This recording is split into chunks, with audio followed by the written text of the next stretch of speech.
Bonsoir à tous. Alors, petite analyse météo ce soir sous forme de vidéo, j'espère que ça vous plaira. On va essayer de déterminer un peu quels sont les différents éléments et les centres d'action des prochaines semaines sur l'Europe occidentale et donc le temps sensible qui peut en découler sur notre région PACA.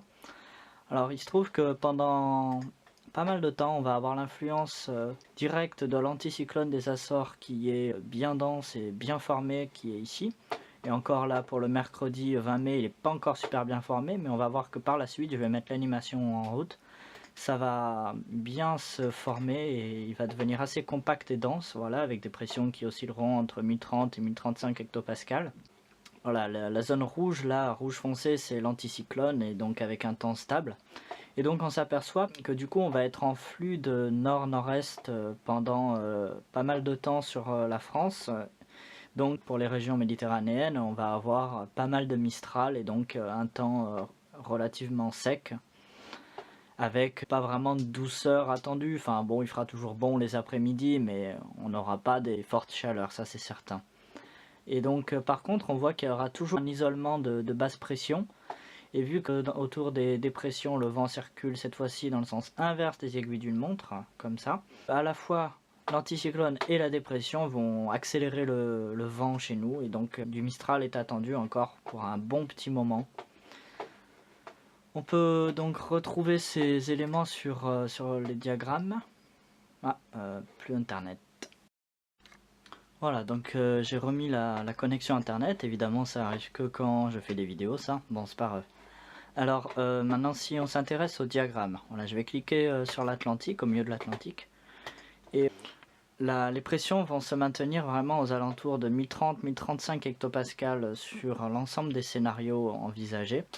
Après il faudra attendre la toute fin du mois de mai ou le début du mois de juin pour voir les pressions diminuer sur l'Atlantique, et à ce moment-là ça pourra ouvrir des portes sur la France pour un temps plus chaud ou bien plus agité d'un point de vue des orages, ou voilà. Donc ensuite, si on clique vers chez nous en France et notamment en région PACA, on retrouve alors très peu de précipitations, donc comme je le disais avant, sous l'effet du Mistral qu'on retrouve très bien sur l'ensemble des scénarios ici en bleu, avec les flèches bleues qui sont toutes orientées soit au nord soit au nord-ouest, qui correspondent donc bien au Mistral.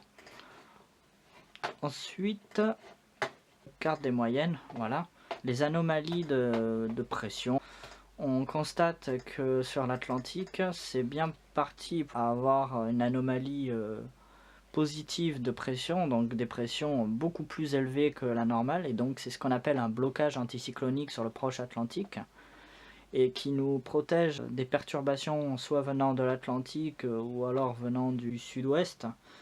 Par contre, des basses pressions seront présentes sur l'Europe centrale, et ça aura vraiment pour effet d'accélérer le flux et le vent de nord, de bénéficier d'un temps sec et un peu plus agité sur les Alpes du fait des pressions plus basses et d'averses parfois convectives, mais tout ça pour dire que une situation bien calme dans les prochains jours sur notre région. Enfin calme c'est relatif puisqu'il y aura quand même pas mal de Mistral envisagé, mais pas de pluie a priori. Voilà pour cette analyse, j'espère que vous avez compris la situation météo, et puis je vous dis à bientôt.